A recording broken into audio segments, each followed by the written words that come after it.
Okay, so we've been going through one paragraph of Nāṉ Ār, that's Who Am I, each month. And this month it's the fourth paragraph. So this is, there are many important things that Bhagavan teaches us in this paragraph about the nature of the mind, the nature of the world, the connection between the mind and the world, and clarifying what he had said in the previous paragraph. In the previous paragraph, he said, if the mind which is the cause for all knowledge, that's all knowledge of other things, all awareness of things other than itself, and all activity subsides, perception of the world will cease. Just as unless the perception of a rope will not occur unless perception of the illusory snake ceases, so also perception of jagat drishti, that means seeing of oneself, or self-knowledge, true self-awareness, will not arise until perception of the world, which is imagination, ceases. So in this paragraph, he explains this in much more detail. In the first sentence, he says, Manam embadu Atma-vichara or Adiseya Shakti.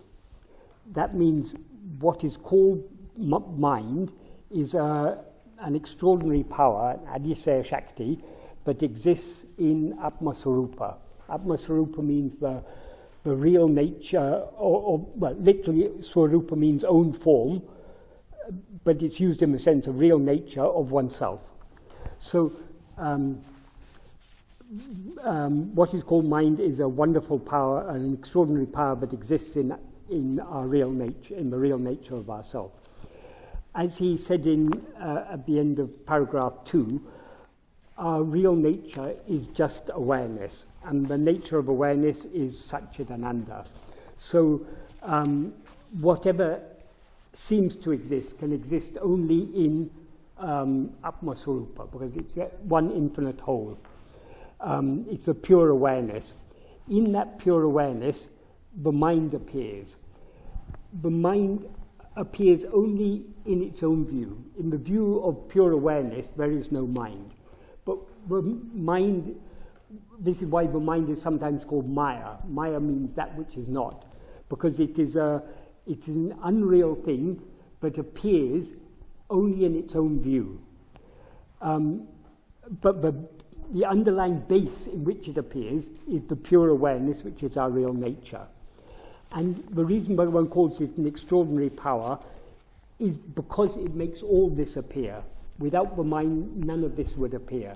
In waking and dream, we perceive ourselves as a body, and we perceive numerous other phenomena, which we call the world. In sleep, we don't experience either a body or any other phenomena. The reason is in waking and dream, mind is present. In sleep, mind is absent. So mind is the cause for the appearance of all these things. This is what Bhagavan is clarifying in this paragraph. So, as I say, in the first sentence, he says, mind is a wonderful power that exists in Atma-swarupa. And in the next sentence, he says, Adu sakala nine vugalam totrivikindradu. It makes all thoughts appear. That is, the mind makes all thoughts appear. The verb Totrivikindradu, literally it means it causes to appear or makes appear. But in this is a verb Bhagavan often uses when he's talking about projection. So we can a little more freely translate it as it projects all thoughts. Whereas Bhagavan often uses the analogy of the cinema projector.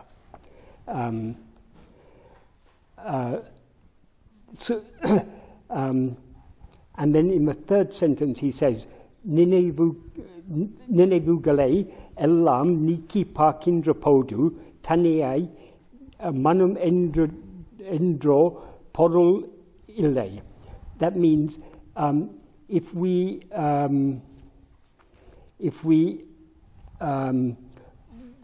set aside, or if we look with removing all thoughts, solitary, there's no such thing as mind. Ahayang nineve manatin sarupam. Therefore, thought alone is the swarupa, the own form or very nature of the mind. So, Bhagavan first says the mind is a wonderful power, but then he analyzes it. What it is nothing but thoughts.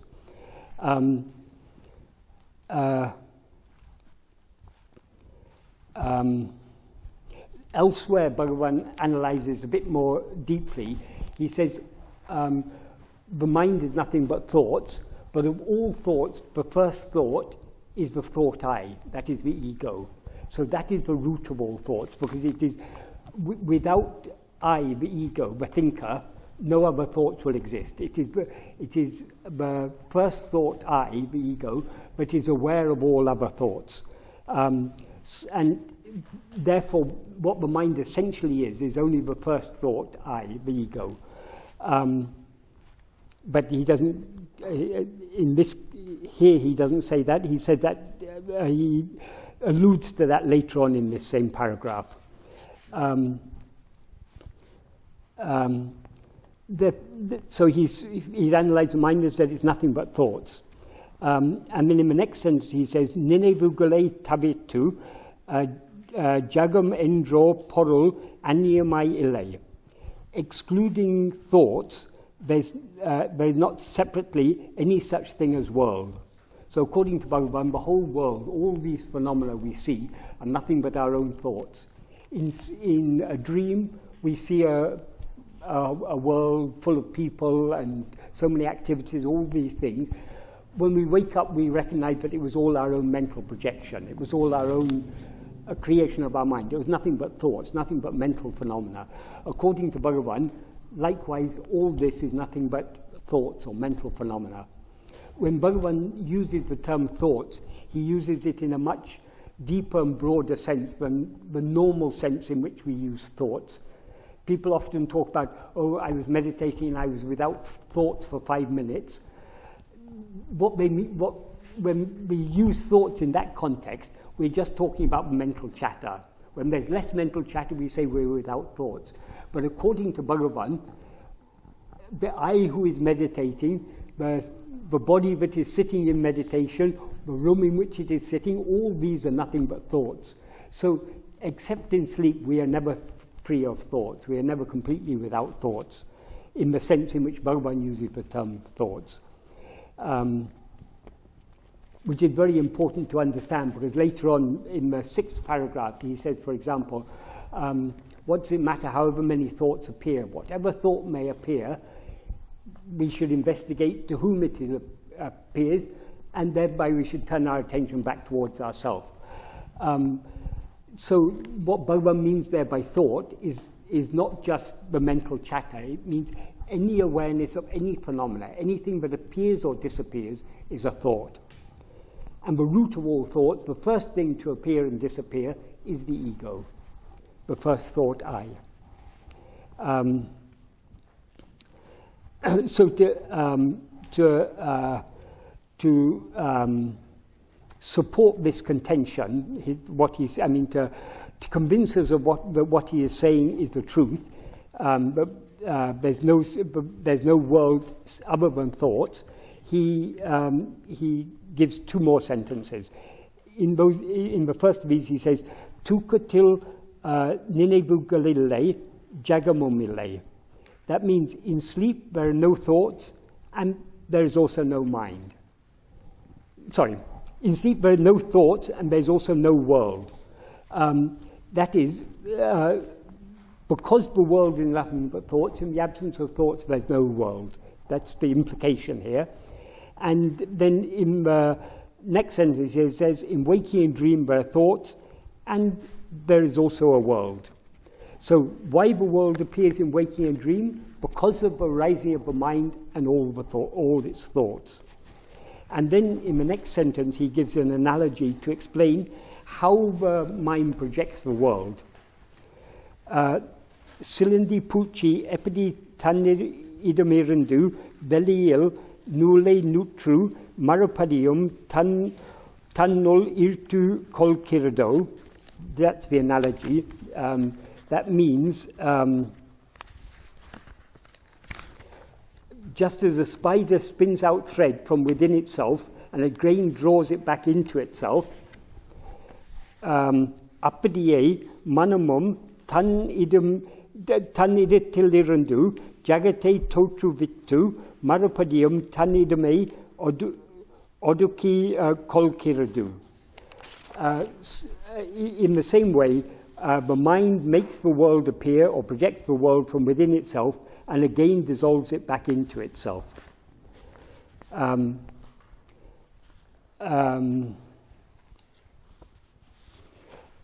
in the next sentence he says, Manam atmasurupa tinindru velipadum podu jagam tondrum. When the mind comes out from atmasurupa, the world appears. What he means by coming out of, he doesn't literally mean that coming out of, because there is no outside of Atma-sarupa. Atma-sarupa is the one infinite whole. But when the mind appears within Atma-sarupa, he metaphorically calls it the mind coming out from Atma-sarupa, the world appears. So when the mind rises, the world appears. When the mind subsides, as in sleep, the world disappears. Ahayal jagam tondram podu sarupam tondradu. Therefore, when the world appears, swarupa, one's own real nature, does not appear.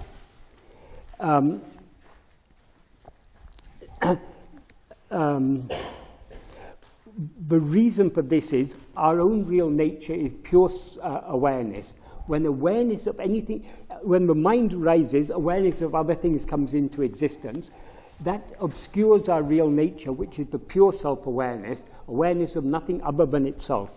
So when the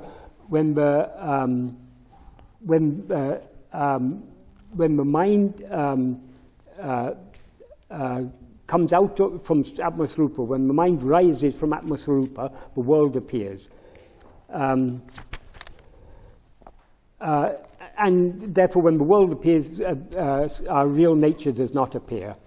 And in the next sentence he says, Sarupam tondrum prakasikam podu jagam tondradu.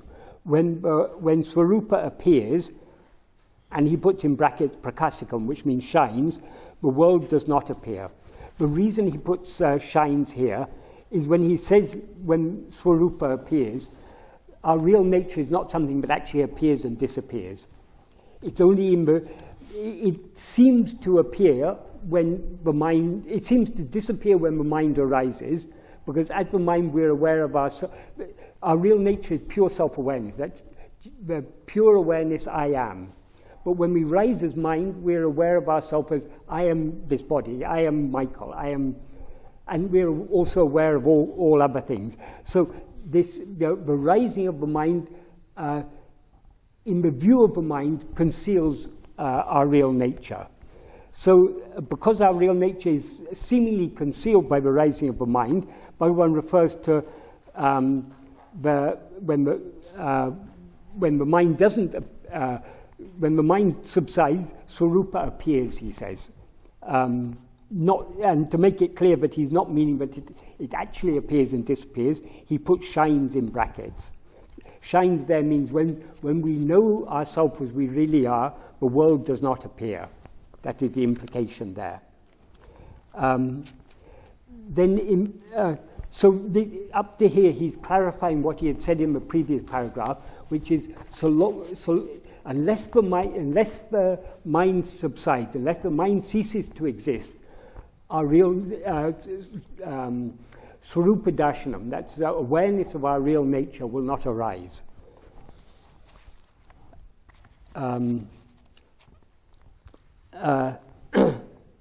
Then the next sentence is quite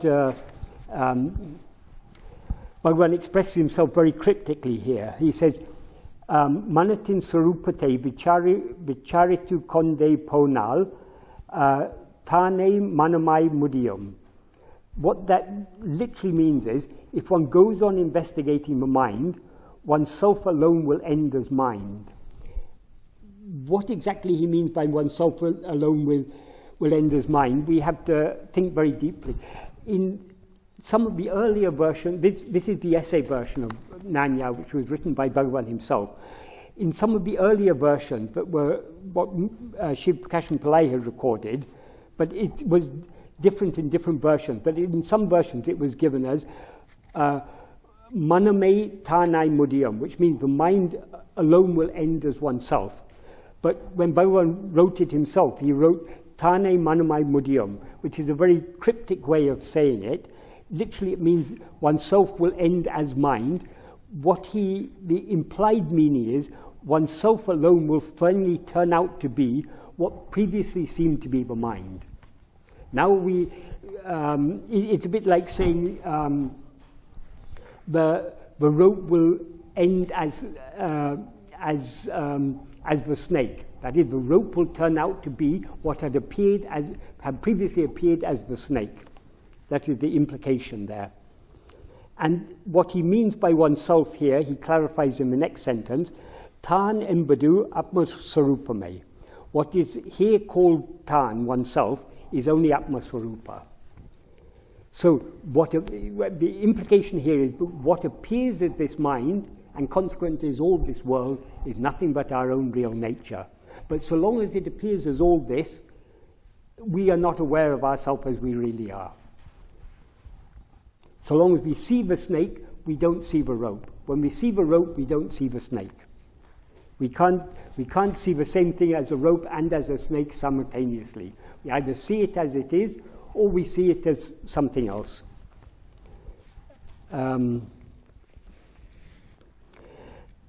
then the last few sentences of this paragraph, he tells us more about the nature of the mind. In the next sentence he says, Manam epodum or stulate anusarite nikum. That means the mind stands only by always, the verb he uses is anusari, which means going after, following, conforming to, attaching itself to, attending to, or seeking. It's a word that, I mean, the essential meaning is going after, but the implied meaning is all these. So the mind stands only by always going after a stulum, that is something that is gross, namely a physical body. This is a way of saying that the mind never stands without grasping a body as I, as Bhagavan often said. Taniyai niladu, solitarily it doesn't stand. So the mind can never exist without being aware of itself as a body. But the body it is aware of is not always the same body. Now we experience this body as I. When we dream, it's not this body, but we're experiencing as I, it's some other body. According to Bhagavan, whatever body we experience as I is a mental projection, but the mind cannot stand without projecting and experiencing a body as I. That is the implied meaning here. Maname sukshma sariram endram, jivam endram solupadakindradhu. The mind alone is described as sukshma sarira, the subtle body, and as jiva, the soul. Next month we'll go through the next paragraph where he continues this analysis of the nature of the mind. But that's this paragraph is a bridge between the third paragraph, in which he's saying we can't know our real nature so long as the mind seems to exist, and the next paragraph where he analyzes the nature. So in the previous paragraph he said that if the mind subsides, perception of the world will cease, and that so long as there's perception of the world, we cannot be aware of ourselves as we actually are. And in the next paragraph, he analyzes the nature of the mind more. So this is a bridge between the two. He's explaining why we cannot be aware of ourselves so long as we're so long as the world appears. And he's also talking about the nature of the mind, which is nothing but thoughts. So all these what Bhagavan is saying in Nāṉ Ār, most of these are very, very simple sentences, but they're full of very, very deep meaning. So we can go on, this is a text I've been reading Nāṉ Ār for 40 years, and I still find so much wealth of meaning in it. And the deeper we go in the practice, the more meaning we can see in the simple words that Bhagavan uses here. And I mean, this one simple text of 20 paragraphs, it contains all that we really need to know to understand Bhagavan's teaching thoroughly. It's not the only text like that. Like Ulladu Narpadu is possibly an even more fundamental text. But all that Bhagavan says in Ulladu Narpadu is implied here in Nāṉ Ār. In very, very simple terms he expresses it. And these were all teachings that Bhagavan gave when he was perhaps about 20, 21 years old. To Sri Prakashan Pillai, who came and asked him, Swami, who am I? From that, a series of questions ensued, and Bhagavan gave all these teachings at that time. Because Sri Prakashan Pillai, the questions he asked were very deep. Bhagavan gave very deep answers. We can read, volumes of books have been recorded of what Bhagavan said to questions asked by other people, but none of them compare to this, simply because the depth of the questions that Sri Prakashan Pillai was asking. In other books we can read people ask Bhagavan about all sorts of things, and they ask one question, Bhagavan gives an answer, and they jump on to some other topic. They're not really questioning Bhagavan deeply, whereas Sri Prakashan Pillai really questioned Bhagavan deeply because he was really wanted to know the truth. And so, thanks to Sri Prakashan Pillai, we have this wonderful work, Nāṉ Ār, which contains the very core of Bhagavan's teachings in very, very simple language. Before answering any questions that you may have, there's just one more thing I'd like to say about this paragraph and the previous one. What Bhagavan teaches us here is implied here and there in ancient texts, and it may even in a few places be stated a little bit, somewhat explicitly, but generally it's obscured by the prevalence of a lot of other more superficial teachings. So for many people who are familiar with Advaita teachings, what Bhagavan is teaching here will seem very revolutionary, and many people may not be willing to accept it. For example, one of the ideas that is you can find in a lot of older texts is the idea about Jeevan Mukti and Videha Mukti. Jeevan Mukti means liberation while in the body. Videha Mukti means liberation after when the body separate from the body. Videha means that's when the body dies. What the liberation that remains after the death of the body is Videha Mukti or Videha Kaivalya. This concept is there in many books. So generally people believe in this idea of Jeevan Mukti, and accordingly people think that if they follow this path and sincerely follow the path that Bhagavan has taught us, one day they will become self-realized, they will attain Jeevan Mukti, and their life will continue, outward life will continue, they'll continue to be a person, continue to be acting in the world, but they'll have this wonderful state called self-realization. And because of this prevalent belief, nowadays we see so many, and not only nowadays, this has been going on for hundreds of years, there are so many people who believe themselves to be self-realized, and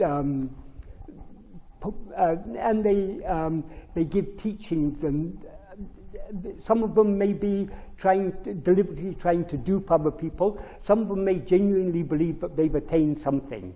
They may have understood something, that all this is, I mean, if you attend to some of the things that a lot of modern gurus say, they say all you need to understand is that all this is in awareness.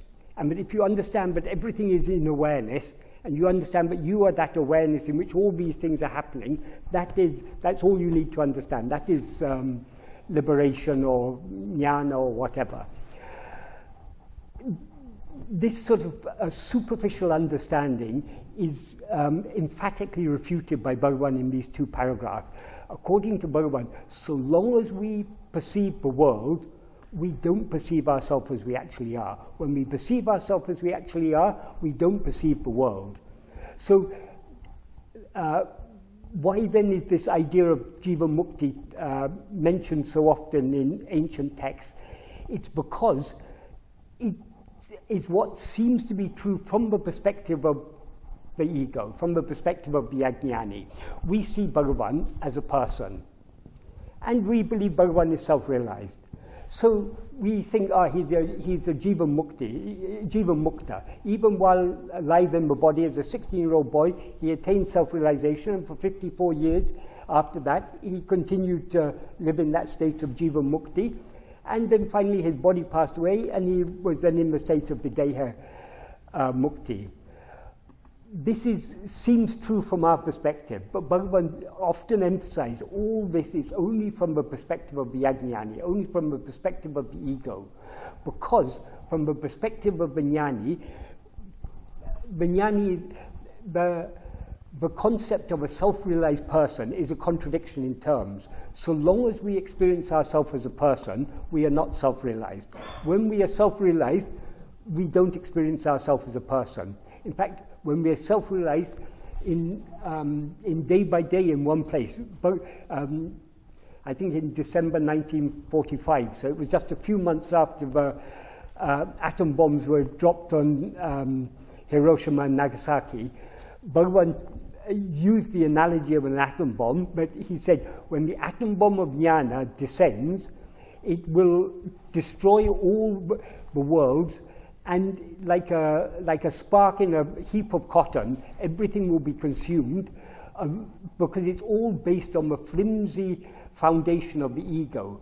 So when the atom bomb of jnana dawns, the ego will be destroyed, and along with it, all the crores of universes, that universes that we've seen in so many different dreams, they will all come to an end. And Bhagavan is, I mean, here in Nāṉ Ār, Bhagavan is very, very, said this very unequivocally. When we are aware of ourselves as we actually are, we will not be aware of the world or anything, because all this is just a dream, and the dream exists only in the view of the ego. So when jnana dawns, the ego will be destroyed. That's why Bhagavan, in one verse in Urudanapdu Anubandham, Bhagavan compares the jnani to a person sleeping in a cart. Again, he's talking from our perspective, because we see the jnani as a body. So he said, just like a person sleeping in a cart, in a bullock cart, is not aware whether the cart is moving or is standing still or the bullocks have been unyoked, so also for the jnani who is sleeping in the body, that's in our view he's in the body, but not in his view, but he says it metaphorically. For the jnani who is sleeping in the body, he is unaware of the activity of the body, the sleep, or the nishta. Nishta means when Bhagavan when we see Bhagavan sitting there, seems to be in samadhi, when he's in Patala Lingam, for example, unaware of the maggots and vermin eating his thighs, that is, he's in the state of nishta. So for Bhagavan himself, he doesn't know the difference between that state or sleep or waking. Because for him, what is real is only pure self-awareness. Nothing else exists. So these, though it's very, very simple words Bhagavan says here, what the teachings he gives, these are the very, very deepest teachings that can be given in words. And they're much, much deeper than a lot of what is taught in a Advaita text is actually superficial. It's for people who don't question deeply. But Shiva Prakash Pillai was someone who questioned deeply, so Bhagavan gave him very deep answers. But it's important for us to understand this. It's not that we practice this and one day we'll be self-realized and then we'll be able to teach people or whatever. When we're self-realized, there'll be no one, we won't be there to teach and there'll be no one there for us to teach. There'll only be what is always there, which is pure self-awareness. That is why the ultimate truth is what is called ajata. Ajata means nothing has ever happened, nothing has ever been born, nothing has ever come into existence. There never was any bondage, there never was anyone striving for liberation, there is no such thing as liberation. Nothing has ever come into existence. So this is the ultimate truth that Bhagavan is teaching us here. But it's up to us whether we're ready to accept it or not. For many of us, Bhagavan's teaching is actually very, very simple to understand, but for many of us, they're very, very difficult to accept. So it's up to us. Do we want to accept Bhagavan's teaching? If we accept Bhagavan's teachings, then we can go deep into following his path. But many people take little bits and pieces from Bhagavan's teaching, the things that they find palatable, and they like to ignore the unpalatable things. But the result is they have an incoherent understanding. If we want a coherent understanding of Bhagavan's teaching, we have to be ready to accept all these basic principles that he's teaching us in Nāṉ Ār, Uludunapadu and such texts. In what sense is the self known if the mind is illusory? It is not the mind that knows the self. The mind is the false awareness. Sometimes the mind is referred to as chittabhasa. Chittabhasa means the semblance of awareness, or sometimes it's translated as reflection of awareness. When you see yourself in the mirror, you're not seeing yourself, you're seeing a likeness of yourself. So chittabhasa means a likeness of awareness. It's what seems to be awareness, but it's not real awareness, because the mind is the awareness that is aware of things other than itself, which is not real. Real awareness, according to Bhagavan, is pure awareness, awareness of nothing other than itself. So the very nature of, in verse 13 of Uludunapadu, in the first sentence, Bhagavan says, Jnanamam tane me. That literally means oneself who is jnana. Jnana means knowledge or awareness. Oneself who is awareness alone is real. And then in the next sentence he says, Nāṇabam jnanam ajñānamam. That is, knowledge of multiplicity is ignorance. So long as we are aware of anything other than ourselves, so long as we are aware of any multiplicity, that is, according to Bhagavan, that is ignorance. That is not real awareness. That is only a semblance of awareness. So the very nature of ourself is pure self-awareness. In that sense, our real nature knows itself. But it's not knowing itself as an object. It's knowing itself because it is pure awareness. And awareness, we cannot be aware without being aware, I am aware. And by being aware that I am aware entails being aware that I am. So the very nature of pure awareness is self-awareness. But it's a knowledge or awareness quite unlike anything that the mind can conceive. Actually, according to Bhagavan, that pure self-awareness is what we experience in sleep. But from the perspective of the mind, sleep just seems to be a dark state, a state of, it's not very, I mean, because we didn't experience any phenomena there, it seems to be just a blank, emptiness. But according to Bhagavan, it is pure, beginningless, infinite, Satchidananda. That is what we're experiencing in sleep. But that is something beyond the grasp of the mind, because the nature of the mind is to look outwards. Another thing Bhagavan is recorded in a couple of places in Day by Day, Bhagavan says, the same mind, when looking outwards, creates the world. The same mind, when looking inwards, is our real nature. So there's only one awareness. The real nature of that awareness is pure self-awareness. When it seems to turn outwards and be aware of other things, then it is called mind or ego. So this mind or ego can never know our real nature. But when the ego tries to know its real nature, when it withdraws its attention from everything else and focuses its entire attention on itself, in other words, when it turns 180 degrees away from all phenomena back towards itself, one who is aware of phenomena, it dissolves back into that pure self-awareness. But once it's dissolved, what then remains is not, oh, I've attained liberation. It is, I have always been liberated. There never was any such thing as ego. That is why the ultimate truth is ajata.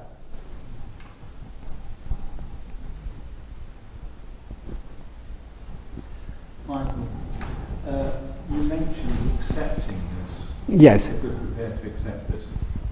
Is that something we can actually do, accept it? Because well, we at least should be willing to accept. Obviously, the total acceptance is when we surrender ourselves completely and the ego is dissolved. I'm not talking about that level of acceptance, but at least at a theoretical level, we should be ready to accept these teachings of Bhagavan. Because only if we accept these basic principles of Bhagavan's teachings will we be able to put them into practice correctly. People sometimes talk about, oh, that's all theory. But the theory and practice of Bhagavan's teachings are inseparable. The theory Bhagavan has taught us is understanding the theory is essential to putting it into practice. Because until we've understood the theory correctly, we cannot put it into practice, because we'll always be attending to some phenomena rather than to the one who is aware of phenomena. We have to understand, and the more we go deep into the practice, the more our mind will be purified, and the more clear Bhagavan's teachings will become to us. So by practicing, our understanding becomes deeper. By our understanding becoming deeper, we're able to go deeper into the practice. That is why it's artificial to separate the theory from the practice. Of course, we can just go on reading the words endlessly, if that's what people mean by. But we won't understand the words very deeply unless we put it into practice. And if we put it into practice, every time we come back to the words, it'll give us more clarity and enable us to go deeper within. That is why the path is from ancient times it is said the three components of the path are Sravana, Manana, Nididhyasana. Sravana means hearing the truth. Literally means hearing, but it can also mean reading. So, in other words, learning from words. Manana means reflecting deeply, because if we read these words without thinking deeply about it, we'll have an inconsistent, we'll believe this and we'll also believe in the state of Jeevan Mukti. We have to understand at what level each of these are in order to get a complete and coherent understanding of Bhagavan's teaching. We first got to understand the fundamental principles, and then we can see where all the more superficial teachings, where they fit in place, and how they're not the ultimate. Once we get, Mana is very important in order to understand properly. But most important of all is Nididhyasana. Nididhyasana literally means contemplation. In the context of Bhagavan's teaching, it means self-contemplation. In other words, being self-attentive. Because it is only by that practice of being self-attentive that we get the clarity for us to understand the deeper meaning of Bhagavan's words.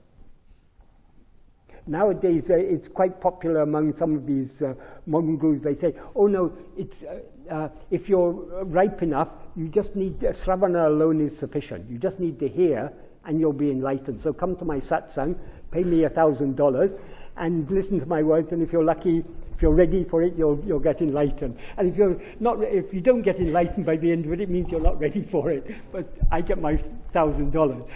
I mean, this is what's happening. But that is a misunderstanding. Sravana can never be sufficient.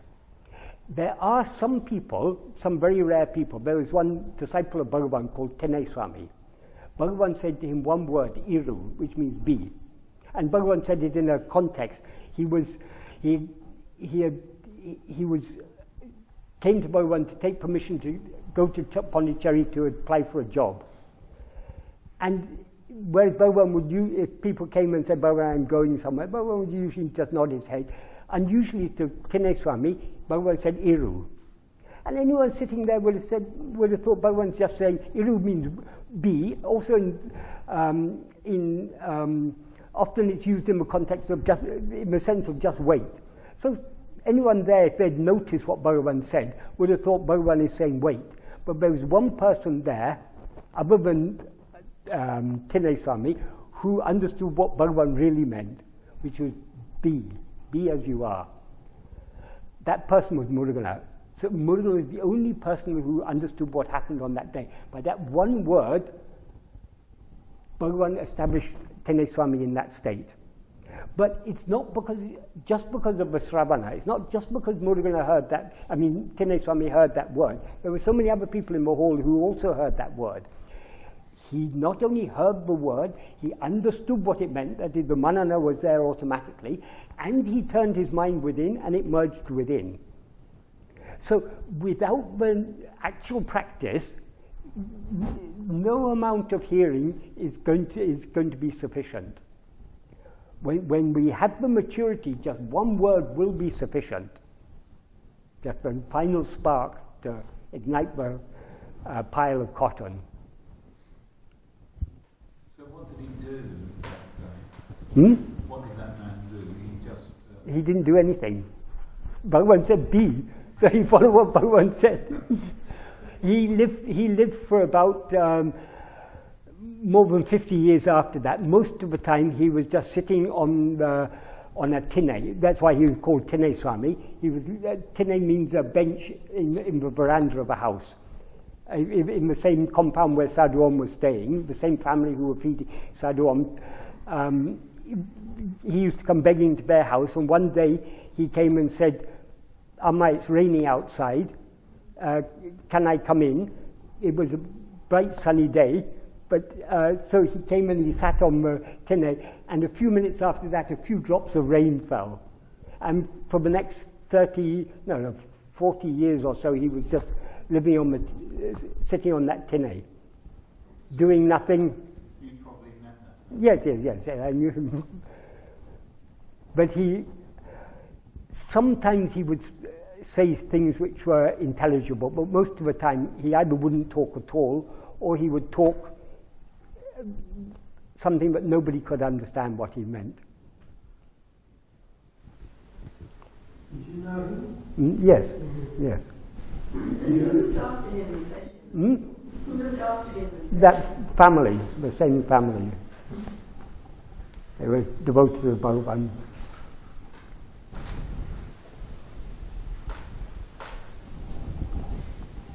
Yes. I feel uncomfortable with this word accepting. I can understand being open and not rejecting and inquiring. But accepting seems to smack of like a blind faith. No, it's not in that sense, because this is where manana comes in. We can logically explain all of Bhagavan's teachings. For example, actually Bhagavan's teachings are a challenge to all of us, because Bhagavan is asking us, Bhagavan's teachings are in effect asking us to question all our most fundamental beliefs. For example, we all believe, I am this body. We may say, I understand I'm not the body, I'm something, but we have a deep-rooted conviction, I am this body. Bhagavan asks us to question that. we also have a deep-rooted conviction that this world is real. In fact, so long as we experience the body as I, we cannot but experience the world as if it were real, because we are real. When we take the body to be I, the body seems to be real. Since the body seems to be real, and the body is part of this world, the whole world seems to be real. That's why when we're dreaming, the dream world, everything that's happening in the dream seems real so long as we're dreaming. Only when we wake up, that is when our identification with that dream body is broken, is severed, then we are able to recognize, oh, it was all my own mental projection. But so long as we're dreaming, it all seems real. So this all seems real so long as we experience this body as I. So in this way, we can, Bhagavan challenges us to, challenges our beliefs, but if we think deeply about what he says, we have no reason to believe that what he said is not true. But for example, generally we all believe that the world exists independent of our perception of it. But according to Bhagavan, nothing exists independent of our perception of it. Can any philosopher or scientist prove, or is it even theoretically possible to prove that anything exists independent of our perception of it? Obviously it's not, because it's only when we perceive things that they seem to exist. When we don't perceive it, how to say that it exists? It's our belief our belief that the world exists when we're asleep, for example, that is a blind belief. So Bhagavan is asking us, is challenging all our most cherished beliefs and making us see that actually they're groundless beliefs. But what I felt from what you said, it kind of almost smacked of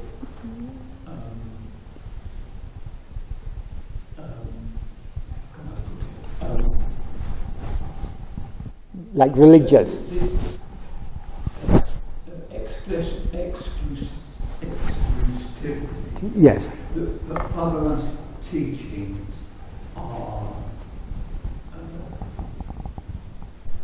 I can't think of the word, but they're the real required, let's say. And it's kind of comparing them with other teachings. Well, and I feel very uncomfortable. Okay. Well, in a certain sense, there are many teachings. Even within Advaita, there are many teachings. Even within Bhagavan, even if you take talks, Bhagavan is talking at many different levels to different people. But we have to understand, teachings are given at different levels to suit different people. But Bhagavan has given, what Bhagavan has given us, the core of his teaching, what he's teaching us in Nāṉ Ār, in all such texts. These are the very, very core and deepest teachings. It doesn't mean the other teachings don't have their place in their own context. But if we want to go deep into this subject, if we want to go deep and really know what we actually are, we want the deepest teachings of all. I think Bhagavan's teaching. The deepest teaching. Yeah, through inquiry, one can't.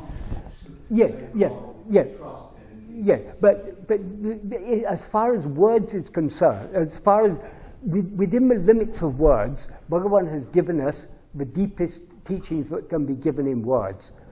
It's up to us to actually assimilate those teachings and put them into practice.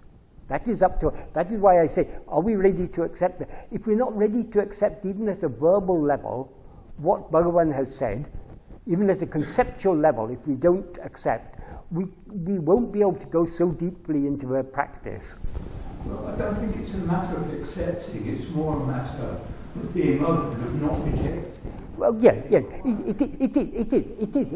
Because Bhagavan often used to say, don't believe what you don't know.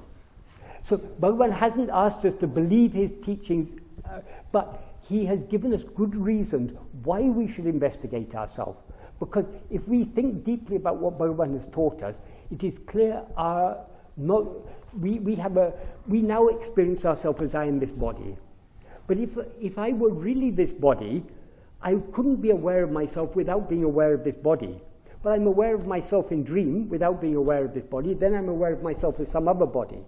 I'm aware of myself in sleep without being aware of anybody at all. So I cannot be what I now seem to be. If we understand that, then we understand the need for us to investigate. And so all Bhagavan's teachings are pointing out the fallacy in all that we believe, all that we hold to be true, all that we hold most dear. So they're a challenge to us. So accepting it doesn't mean blindly, and what's the use? By believing Bhagavan's teachings, what's the use? Unless we put it into practice. And the practice is what? It's vichara. Vichara means investigation. So we need to investigate and find out what we actually are. So Bhagavan's teachings are impelling us towards investigation. And when I say accept, I mean accept, but there is a compelling reason for us to investigate ourselves. And that if we're not investigating ourselves, we're wasting our life, basically. I mean, there's nothing more important than for us to investigate what we actually are. In that sense, I mean, yes. Day by day, yes. Bhagavan is asked, is everything predetermined? Yes. And they were asked him, and Bhagavan says, yes, all actions the body has to go through are predetermined. Yes. But you are free to go with them. Yes. Does it mean everybody has that freedom, or it depends on the potential of each person? Everyone is free to go turn within. How is it possible for a person who's not interested? It is possible, but because they're not interested, they won't even try.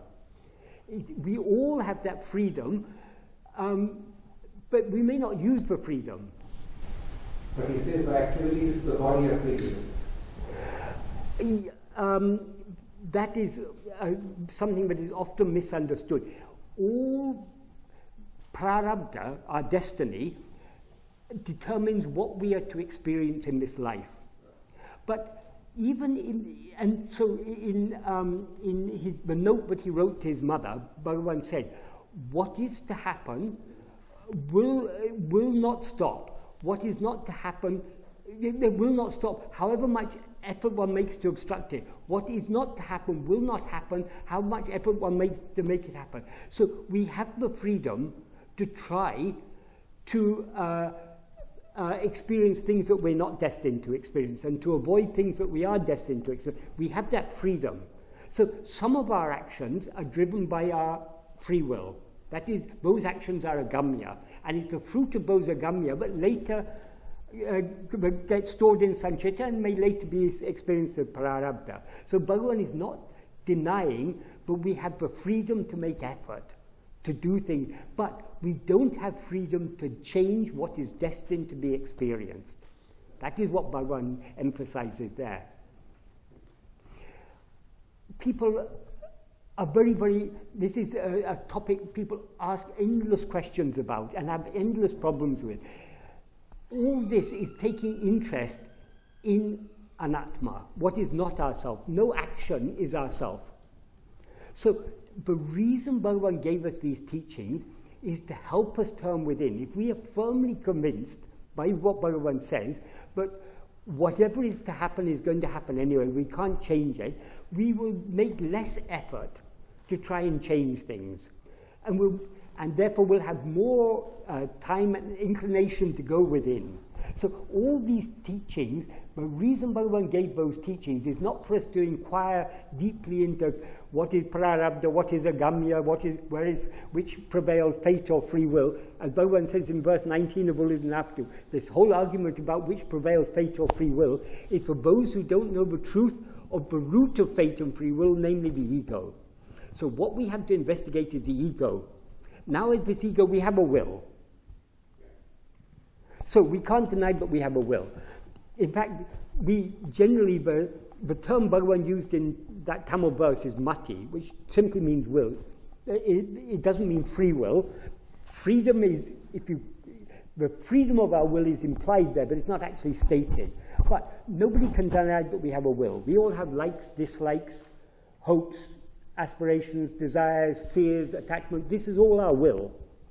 So we all have a will, and that our will drives us to make effort. So we cannot totally deny free will, but at the same time, we don't always achieve what we want to achieve. Sometimes we may seem to I study very hard, and I've got a great ambition to get a PhD. So I study very hard, I get the PhD. We think, oh, because I studied so hard, I got the PhD. Therefore, by my free will, I was able to achieve that. It was because it was my destiny to get that PhD that my prarabdha drove me to make that effort to get that PhD. So many years of study. But I also wanted to have that PhD. So my free will and my destiny happened to be working hand in hand. But I also want to become a president of America because I think Trump is not doing a very good job. So I can try. I can go to America, get American citizenship. I can join the Democratic Party. But it's rather unlikely that I'll succeed. But I'm free to try. So if I don't succeed, it's because it wasn't in my prarabdha. If by some chance I do succeed, it was because it was in my prarabdha anyway.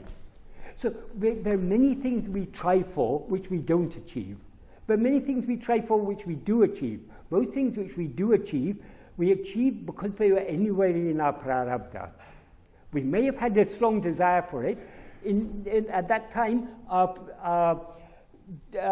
free will and our destiny happen to be working in sync. Many times they don't work in sync, and we don't achieve what we want. But let's not inquire too deeply into this. This is all we need know. The point is, there's no point in trying to make effort to change what is going to happen, because it's going to happen anyway. And there's no need to worry about, oh, what if I don't work, who's going to pay the bills and everything? If the bills are to be paid, the body, Bhagavan said, you're not free to either work or to renounce.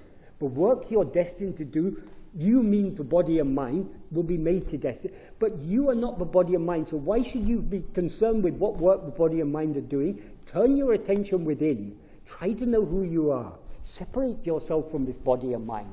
That is what we're trying to achieve. Yes. When you see Mother develop, the first part, the ego, is the I thought. And then from there, mind develops. Yes. Well, the ego and I thought are just two terms for the same thing. That is the first thought of the mind, the root of the mind. Is the I thought? Yes. So that is essentially is the basis of the ego. No, that is the ego. That is the ego. Yeah. Which then recognizes the body. Yes. Well, it's not even then. That is when the ego rises, it rises as I am this body. So the projection of the body and the experience I am this body all occur simultaneously. So but there is a point where the body hasn't yet got an ego, is it not? No. Hasn't. No. But modern psychologists had their own understanding of their own way of judging whether there is an ego. But the ego is the subject, that which experiences everything else. So without the ego, there is nothing. So nothing precedes the ego. The ego is the first cause. Right, but a very young child. Yes.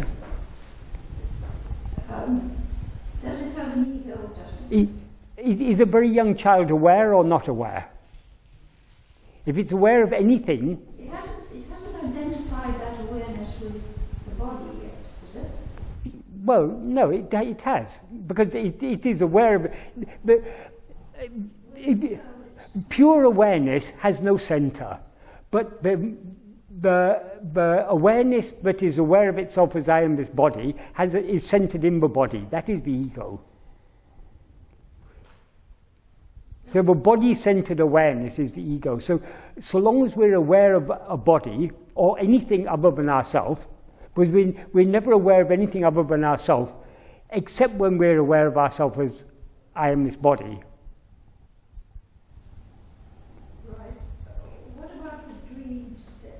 The dream, it's another body we project. It doesn't matter what body it is. This body we now experience as ourself is no more real than the body we experience as ourself in a dream. The ego rises, projecting and grasping a body as I. Right, but in deep sleep, none of that. None of that, no. Yeah. Without the ego, there's nothing, just pure self-awareness. That's what remains in sleep.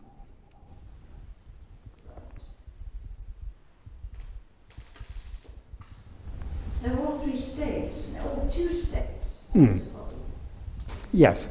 Yes. Waking state and dream state. Yes. And therefore an ego. Yes. Because the ego is that which is aware of itself as I am this body, and which is consequently aware of things other than itself. Right. So the ego projects what is. Yes. What seems to be, not what is. Right. What? Yeah. Yeah. So when the ego ceases to exist, the what is disappears. Everything else disappears along with it, yes. Just as in sleep. But that body can still function. In whose view? In my view, or a third party's view. The third party exists in whose view? It can only exist in my view. Yes, in the view of the ego. Everything exists only in the view of the ego. Except for pure self-awareness, which is our real nature, everything else exists only in the view of the ego. So Ramana had no audience. Ramana Maharshi had no audience. No. His experience is I alone am. What is? His experience was I alone, or his experience is I alone am. For him there is no other. But we see him as a person, and as a person he seems to be aware of us as other. Why the person that we take to be Bhagavan had such all-embracing love, why he had love for all creatures, for good people, for bad people, for all people, why his love was so all-embracing, because he didn't see anything as other than himself. In his view, there is only himself. So what we see as manyness, he sees as oneness. What we see as otherness, he sees as selfness, himself. So the separation for him wasn't there. No, there is only himself. And in himself there is no separation. Separation exists only in the view of the ego. But he was still useful to us. Yes, he is very useful to us. But why he is useful to us? Because though he appears in a human form, what he actually is our own reality. He is what is always shining in us as I. So the source of his teachings is ourself, our real self, our real nature. The pure self-awareness that we actually are. From that, I was just telling someone, once someone asked, Bhagavan, if you're not aware of all these things, then where do all these, we ask questions and you give answers, where do the answers come from? Bhagavan said the answer arises from the same source from which the question arises. And we are seeing us. Yes, but we see Bhagavan as other than us, don't we? That is because the nature of the ego is to see otherness. But why we're attracted to Bhagavan? What draws us to Bhagavan? Because of his all-embracing love. Because he loves us as himself. Because he is ourself.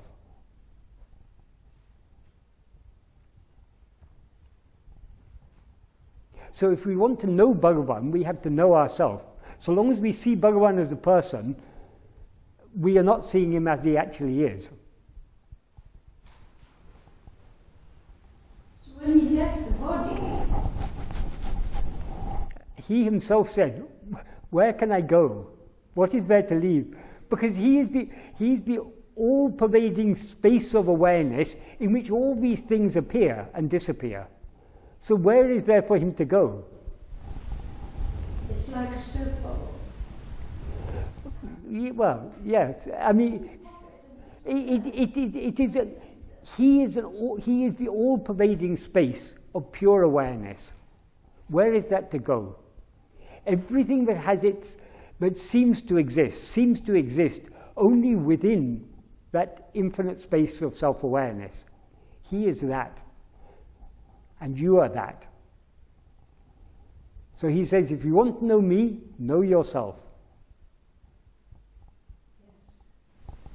Right. I'll stop there. And what is and what is the purest love for? What the purest way to express love for Bhagavan is to turn our attention within, because he has very graciously appeared outwardly in human form to tell us what? To turn within.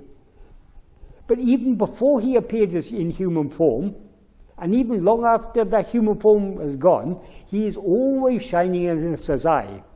His reality is that which is shining in us as I, that pure self-awareness. So the real Ramana Bhakti is Swatma Bhakti, love for our own self, love to turn within and to be aware of ourself alone.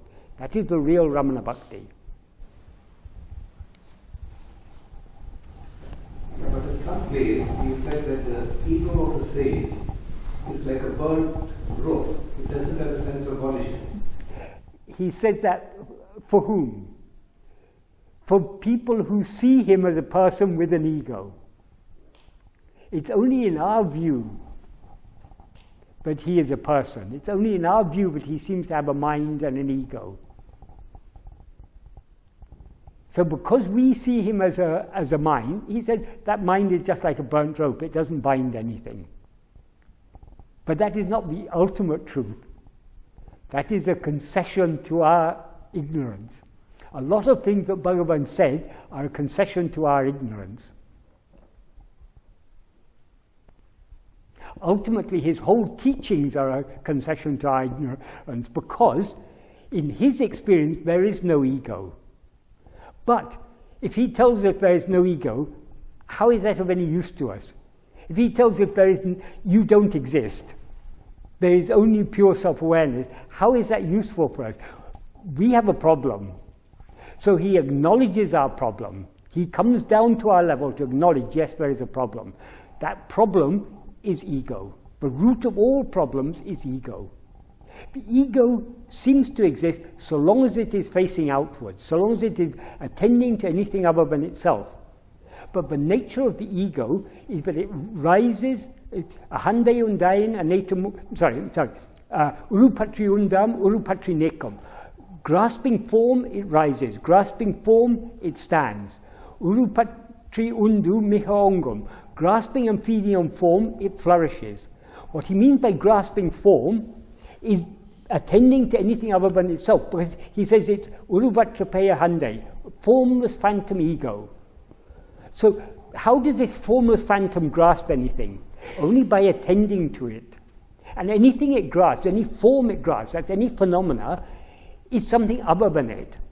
So it's by attending to things other than itself, by facing outwards, in other words, but the ego seems to exist. If the ego, which is now facing outwards, turns to face within, it disappears, because it doesn't actually exist. It's a phantom that seems to exist only so long as we don't look at it. If we look at it, it's nowhere to be found.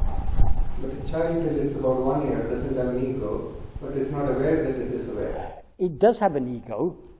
The child is aware, isn't it? But from the time it's born, a child is aware. It may not be aware of things very clearly, but it may not be. Its awareness of phenomena may be blurred. It may not clearly see the form of its mother, but very quickly it recognizes the mother, and it knows where milk is available. So what is that it that goes from a mother's breast to drink the milk? That is the ego. And that ego is experiencing itself as I am this body, I am hungry, I want some milk.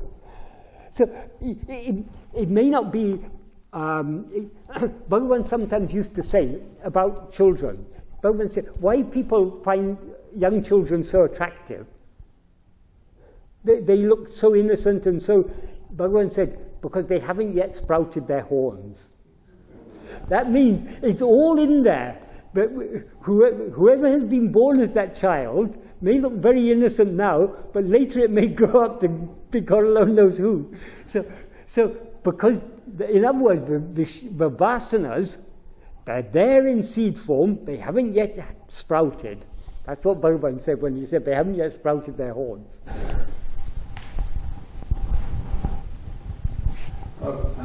Michael, you said that, or quoted Bhagavan, or said that Bhagavan says, I alone am. Yes. Where did he say, did he actually say that? So many places. As I quoted earlier, the first sentence of verse 13 of Uludunapadu, Jnanamam tane me. Jnanamam tane me means oneself who is jnana or awareness alone exists, alone is real. In Nāṉ Ār, in the 7th paragraph, he says, Yatatmai uludu atma swarupa mondre. Yatatmai uludu means that which actually exists, atma swarupa mondre, is only atma swarupa. Atma swarupa. Swarupa means, literally means own form. So it means the own form of oneself. In other words, the own form is the word swarupa is used to mean the nature, the real nature. So our real nature, the word, but in English we talk about the self with a the and a capital S. In Tamil there's no capital letters and there's no article like the. Generally when Bhagavan's talking in Tamil, he uses the word Tān. Tān simply means oneself. He uses the same word Tān sometimes to mean ego, sometimes to mean our real nature. Because both are ourself. The ego is what we seem to be, our real nature is what we actually are. So he uses the same word.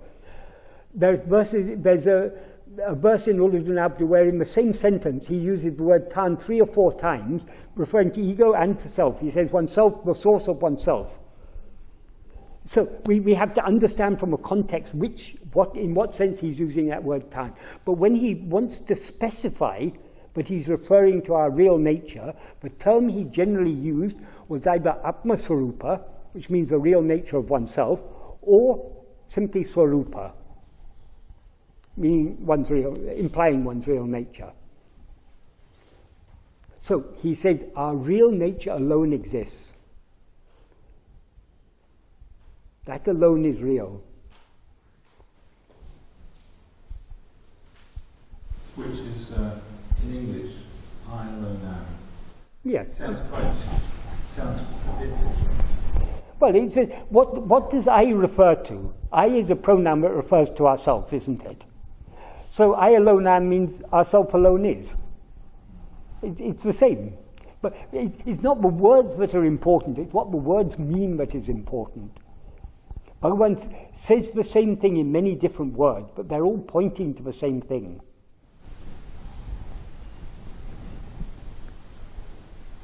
Yeah, I suppose it doesn't... I've always had a bit of a problem understanding exactly what Bhagavan means. We all have a problem understanding what Bhagavan means. If we understood what Bhagavan meant, we wouldn't be here. It's because our understanding is still imperfect. If we really understood Bhagavan, we would be convinced by what he said. And if we were convinced by what he said, we wouldn't rise as this ego.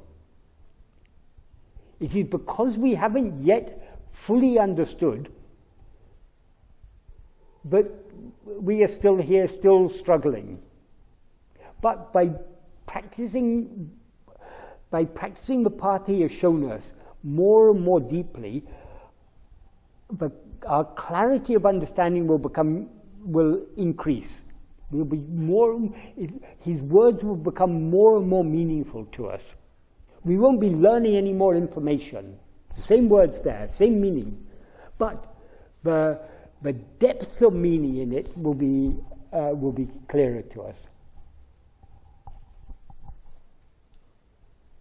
There's very little.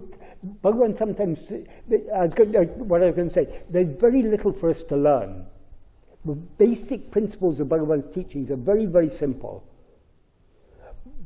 but they're very, very deep, and we understand now, a year later, after more practice, after more Sravana, Manana, Nididhyasana, the same words become more clear to us in a way that we can't express in words, but it will become more and more clear to us. And Bhagavan said, here it's not a matter of learning, it's a matter of unlearning.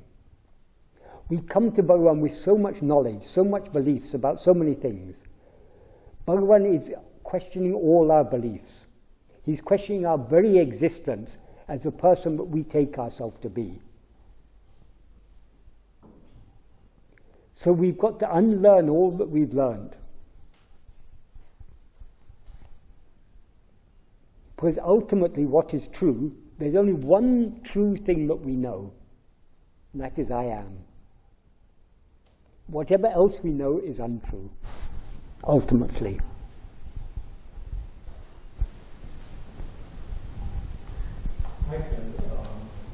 You're telling about the practice, the Indian practice. Yes. So in practice, what I observed is that more we tend to give up, more we tend to surrender, our clarity of this theory becomes much clearer and clearer. But because Atma-vichara and Atma-samarpanam, that's self-investigation and self-surrender, they are inseparable. Exactly. Because when we are turning our attention back within, we have to let go of everything. We have to let go of everything outside.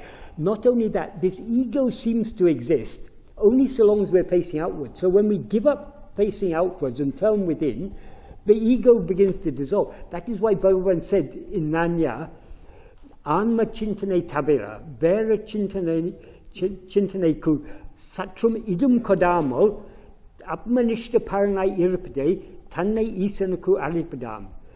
Giving no room to the rising of, giving not even the slightest room to the rising of any thought other than thought of oneself, Atma-chintana, that means self-attentiveness, and thereby being Atmanishta param, that means one who is firmly established as oneself, that is giving oneself to God. So, in other words, attending to ourself is giving ourself. It's giving ourself as the ego. And in verse 26, Bhagavan says, if the ego comes into existence, if the ego comes into existence, everything comes into existence.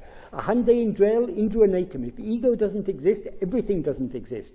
The ego itself is everything.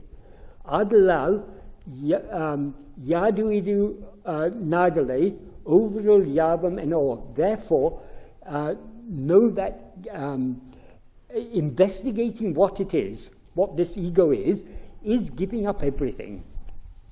So, Atma-vichara and Atma-samarpanam, Bhagavan sometimes said there are two ways, either investigate or surrender. But that's like saying you can either have a coin with a head on it or a tail on it. Take your pick. It's the same coin. For people, some people describing it in one way appeals, some people describing it in another way appeals, but it's the same thing that is being described. Bhagavan taught only one path, and that one path, we can call it Atma-vichara, we can call it Atma-samarpanam, self-investigation or self-surrender. It's one and the same path in practice. So in your view, do you think giving up has to happen first and then the turning inward happens second? Or the other way, turning inward happens first and then you give up? What does Bhagavan say? Yadu idu nadale, over the yabam, Turning within is giving up everything. Giving up everything is turning within. I mean, the two are inseparable. Which precedes which one? No, which comes first, your nose or your nose? They're one and the same thing. They're inseparable. So there's no harm in giving up something. Say I have accumulated pride, for example, Yes. of my achievements. Yes. Giving up my accumulation Yes. of this, then that leads to turning inward. By giving up, no, well, not exactly. By giving up pride, by giving up anything other than ourself, we are purifying our mind. But self-surrender is not giving up pride. Giving up pride is a necessary prerequisite, but it is self-surrender, Atma-samappanam. We have to give up ourself. The self we have to give up is the ego. So if I give up my pride, I am there to give up my pride. So who is that I who had that pride who has now given it up? So long as that I is still there, the self-surrender, our surrender is only partial, and it's not self-surrender. Surrender of other things. We need to surrender ourselves. But only when we surrender ourselves are we surrendering everything. So giving up pride, there are a lot of things we need to give up. Our desires, our attachments, our pride, all these things we need to give up. That's part of the path. But we cannot give up any of these things completely until we give up the ego. You may think you've given up your pride, but something may happen to prick you and the pride will jump up again. Because so long as the ego is there, the desire, the attachment, the anger, the pride, all these defects are there in seed form in the ego. We cannot give up anything completely without giving up the root, which is the ego. That is why Bhagavan's whole teaching is focused on this ego. Arunachal mena hamenine pava ahatebhararupaya arunachal. Whether you take Arunachal Stuti Panchakam or you take Ulidunapatu or Nāṉ Ār or whatever word, Bhagavan is talking only about one thing, getting rid of this ego. Because Bhagavan is the perfect doctor. He is not interested in the symptoms. He's only interested in the disease. If he gets rid of the disease, the symptoms will take care of themselves. The disease is ego. Everything else is symptom. Pride, desire, attachment, these are all symptoms. But the actual disease is ego. And what is ego? It's nothing but a wrong awareness of ourself. And awareness of ourself is something other than what we actually are. So how to get rid of the ego? Only by correct awareness of ourself. By awareness of ourself as we actually are. That's why Bhagavan's teachings are so simple. You cannot have a simpler teaching than Bhagavan's teaching. Our mind's complicated, but actually what Bhagavan has taught us is extremely simple. Yeah. Our day-to-day life. Yes. Okay, it's run by ego, right? But when you are going to give up ego, that's what our practice is. Yes. We all here. Yeah. Try to take that ego part out. Yes. When we try to do that, are we not also giving up our day-to-day responsibilities? If you give have a goal, we have a family to take care. that, All these worldly responsibilities, right? that is If we do that, are we not, That- failing life from? that is why Bhagavan said, whatever is to happen is going to happen. The outside things, they're all taken care of by destiny. You are a passenger traveling on a train. If you say, it's my burden, this is my luggage, I have to carry it on my head, you're unnecessarily suffering. Why not you just put the luggage down, whether you carry it on your head or on the seat beside you, if the train is carrying the luggage, isn't it? Still, if you see, there is a government, there is a leader, there is a teacher, there is a doctor, so there are some effort we have to do, right? There is an ego that we... Who has to do? The body and mind will do the work which they are born to do, they are destined to do. Do you know Tamil? In Bhagavan's note to his mother, the first sentence is, Avarava prarabdha prakaram adakanavan angangirndu atuvipan. Avarava prarabdha means according to the avarava prarabdha prakaram, according to the prarabdha of each person. Adakanavan literally means he who is for that. That means, implies Bhagavan or God. Adakanavan, angangirantu, being there. That means being in each place, being in the heart of each person. Atuvipan. Atuvipan means it will make them dance. So you will be made to do. If you are to look after your family, to provide for your family, who is the you who is to provide for your family? It's not actually you, it's the body and mind. The body and mind are what are working. That body and mind will be made to do whatever is necessary to provide for your family. But you cannot change that. What is not to happen will not happen. Endrum naduvadadu, envichikanum naduvadu. What is not going to happen is not going to happen, however much effort you make. Nadapadu, entadeseinum niladu. That which is to happen is not going to stop, however much obstacle you make. Words are driven with the ego, right? No, there are two forces driving effort. One force is prarabdha. That is the fruit of the past efforts you've made have been stored, and in order for you to experience, let's say you were born in India, you're now in London. That took a certain effort to come here. You must have studied hard at school, got a job, got employed here. Something, I mean, I don't know, of course, some events would have happened in your life in order to bring you here. You feel you made the effort to study hard at school and to come here. But those efforts, because you were destined to come here, certain efforts you were made to do. Whether you liked it or not, you would have to do those efforts because it's your destiny. But at the same time, you've got so many desires of your own. You want to achieve a better life and this, that. So you're making your own effort. So the two forces are driving your effort. One is your destiny, prarabdha. The other is your will. Desire. Will. Desire, yeah. But will is a more general term, because will includes the desire, the fear, the attachment, the likes, the dislikes, the whole thing. That is your will. That will is nothing but the ego, right? That is the ego's will, yes. It is the ego's destiny and the ego's will are both driving it, they're both driving the actions of body, speech, and mind. We want to surrender our will to God, don't we? That is in the path of surrender, in any religion, whether Islam, Christianity, Hinduism, whatever religion, they talk about self-surrender, surrendering one's will to God. So we have to give up our will, but so long as we remain as an ego, we cannot completely give up our will. We have our likes and dislikes.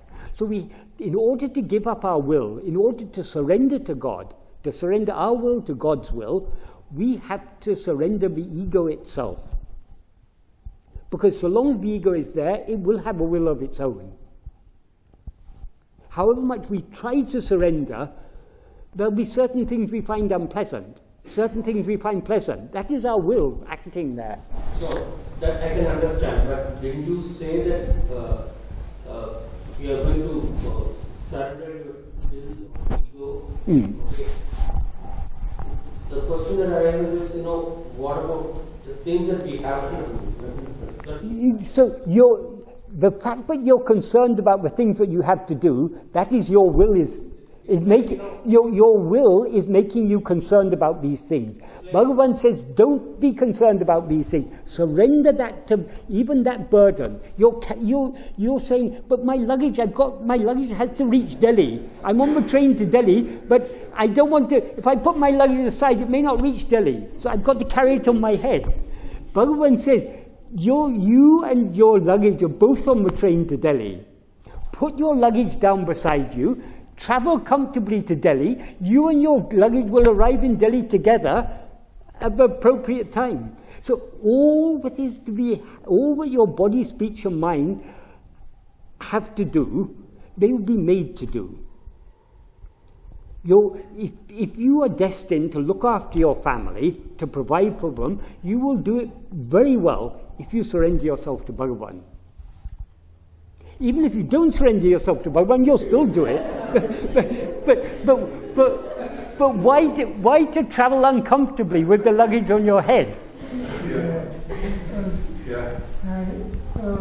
Does the self or the soul, or what is it, has a preference or will or preference? Sorry? Does the self have a preference? But if you mean by the self, if you mean your real nature, it has no will of its own. Its only will is infinite love. Because it alone exists, and its very nature is to love itself. Infinite love means that you love everybody? No, it means you love the only thing, yourself. Yes. So long as we see others, it's not perfect love. Perfect love is there when we see only the one reality. Does the self see? Okay. I can experiment the self only through the ego, I suppose. Yes. As the ego, we see other things. As in our real nature, we don't see anything. So long as we are seeing anything other than ourselves, we are ego. Yes. But to experiment myself. Yes. Myself, I don't know if it's my. Yeah. To experiment myself, I need an ego. Yes. Experiment to experiment something. Yes. I need senses, and if I have senses, I have a body. Well. And I have an ego. I cannot sense the self. But yeah. I cannot identify myself with myself. Yes. Myself with because without senses. That's why during the dreaming state, I don't experiment anything. Because yes, you do. You do. In dream, you're aware of the sleep. In sleep, yes. Yes. Yes. It's not even the senses. It's the attention. It's by attention that we investigate ourselves, or we investigate other things. Scientists are investigating the world. They're using their attention. In order to investigate ourselves, we have to use our attention. In sleep, we cannot investigate either other things or ourselves because there is no attention. Why? Because attention is a selective use of our awareness. We're always aware, but only when we're aware of multiplicity can we choose to be aware of this rather than to be aware of that. I can attend to Bhagavan's picture, I can attend to the candle, I can attend to the book here, I can attend to the people sitting here. I have a choice. That choice is for the ego. That choice of what to attend to is for the ego. So it's only as the ego that we can investigate anything. As the ego, we can investigate the world. As the ego, we can investigate ourselves. Why the self? Why the self comes to this world? Okay. Does it need an ego for what? The self doesn't need anything. For the self, by the self you mean our real nature. For our real nature, there is no ego, there is no world. Because our real nature is pure self-awareness. I don't understand. There is no world, it's just too much, you know? It's not the world that I think is the world, that's okay. What I perceive is not the real world, but the world that it exists doesn't matter. According to Bhagavan, what exists is only our real nature, which is pure self-awareness. Why is it pure self-awareness? Because it's aware of nothing other than itself. That is the reality. That alone actually exists. But now we seem to have risen as this ego and projected all this dream. And so we're aware of all this multiplicity. According to Bhagavan, this world or any other world, whether heaven, hell, world in dream or whatever it is, any world is a projection of the mind, which is an expansion of the ego. So the root of everything, of all phenomena, of any kind whatsoever, is the ego, because all phenomena exist only in the view of the ego. You asked earlier why. Why is a wrong question, because when people used to ask Bhagavan, why did this ego exist? Why did this ego come into existence in the first place? He would say, that is the one question that can never be answered. And so it's a wrong question to ask. Rather than, sometimes Bhagavan used to say, if people ask him like that, okay, first go and find this ego, bring it to me, and then I'll explain to you how it came into existence. The ego seems to exist only when we don't investigate it. If we investigate it, we'll find there was never any ego in the first place.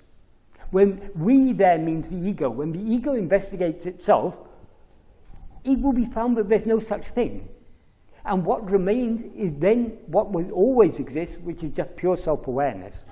So you are saying that what we perceive with our senses doesn't exist, and what we don't perceive with our senses, it exists. No. No. Okay. But it's not a matter of our senses. Senses are only for external things. Do you need your senses to be aware of your thoughts? Senses are just the windows through which we perceive the world. What is important is not the senses, it's the awareness. When we are aware of things other than ourselves, we're not aware of ourselves as we actually are. So now our attention is facing outwards towards all these things. We have to turn our attention back 180 degrees to face ourself alone.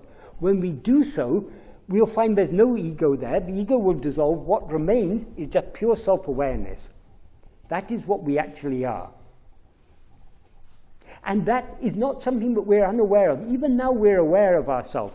We're aware of our real nature, but superimposed on our real nature, all this awareness, our real nature is pure self-awareness. Superimposed on this pure self-awareness is awareness of all this phenomena, all this multiplicity. Remove the superimposition, what remains is what is always there.